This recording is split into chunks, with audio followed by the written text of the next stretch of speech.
Medical Association website, just over a quarter of adults in England are obese, and 3 out of 10 children aged between 2 and 15 in England are obese or overweight. Now, those figures are startling, aren't they, for 2015? There's a huge difference between now and, 25 years ago? Those numbers have grown hugely. And so have we, it seems. Definitely, yeah. Ron in Amble's called. He says the problem is these days it's acceptable for people to laze around on the sofa instead of being out and about and becoming active. What are your thoughts? 0191 232 6565. Let's grab a word with Fatima Parker. Good morning. Good morning. Size acceptance campaigner. Yes, Gilly, I am. Listening to what we're saying. Body positive as well. What we're saying this morning, how do you feel about that? It's time to have a discussion about muffin tops and get out there and get ourselves sorted out. It's time to have a discussion again and again and to the millionth time. It is, you see, what we need to do is to concentrate on helping people, our loved ones, instead of telling them, listen, you're fat. We have to make sure that we are telling them if we see that they're not leading a healthy lifestyle, like they're lazing about and eating the wrong foods. We educate them by help them to get healthy instead of push them and shame them to lose weight. That's where the problem has been for decades, is getting people to lose weight and blaming everything on obesity and on weight. And obesity, of course, is a disease that we do not accept all the time to be called obese, because not all fat people are diseased. So what we need to do is to change the language and to try and get people to think more of a healthy lifestyle instead of weight loss.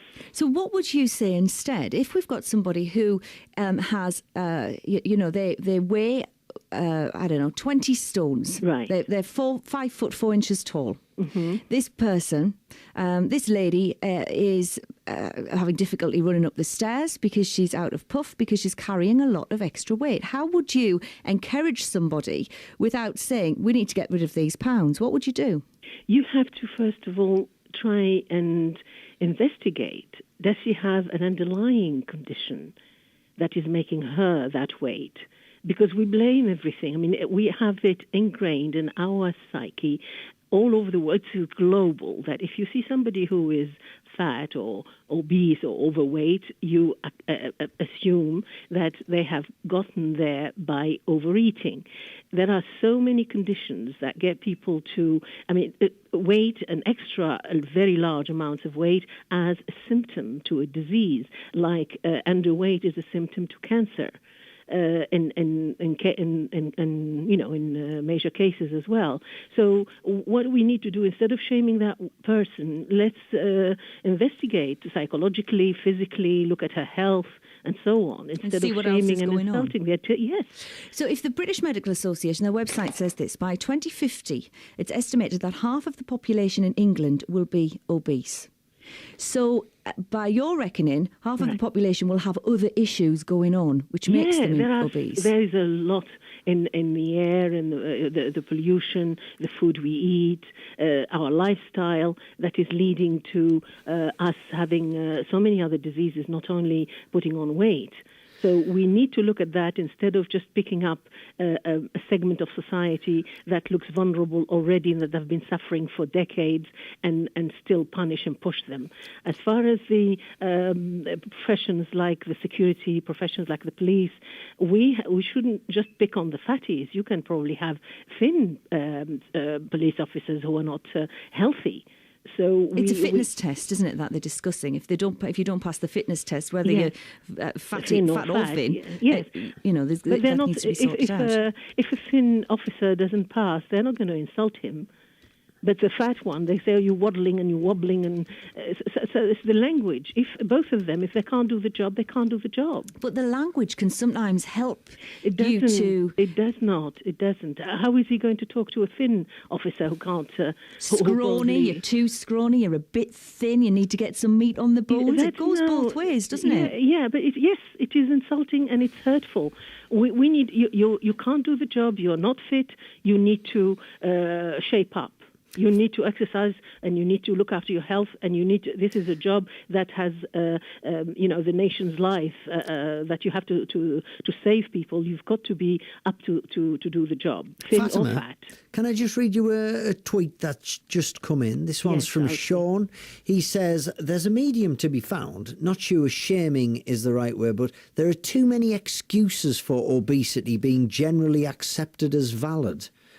What do you think of that? Oh, it's my glands. I'm just big boned, I suppose. You see, the size, that we have to accept that we all come in different shapes and sizes.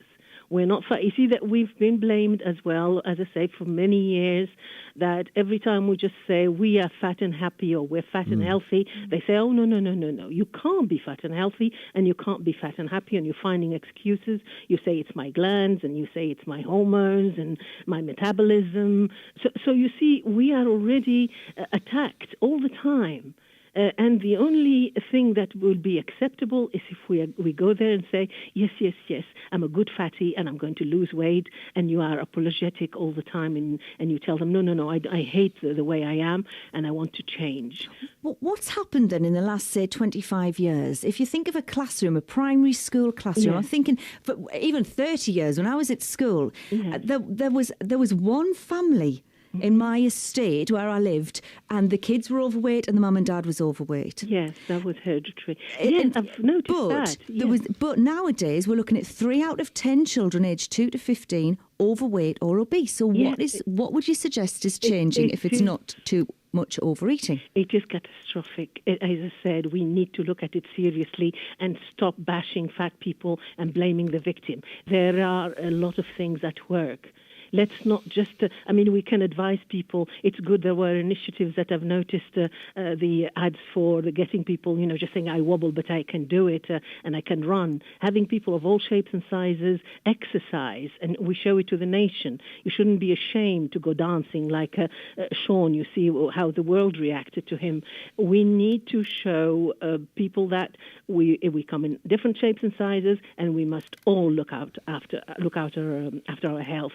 We shouldn't shame people because they get fat. There is an epidemic of something that's making people fat, and we need to look at it next to encouraging, as I said. We need to stop blaming only the fat people for this epidemic, and I'm sure there are, as I said, underlying issues we need to look at instead of wasting time and money trying to get people to be thin.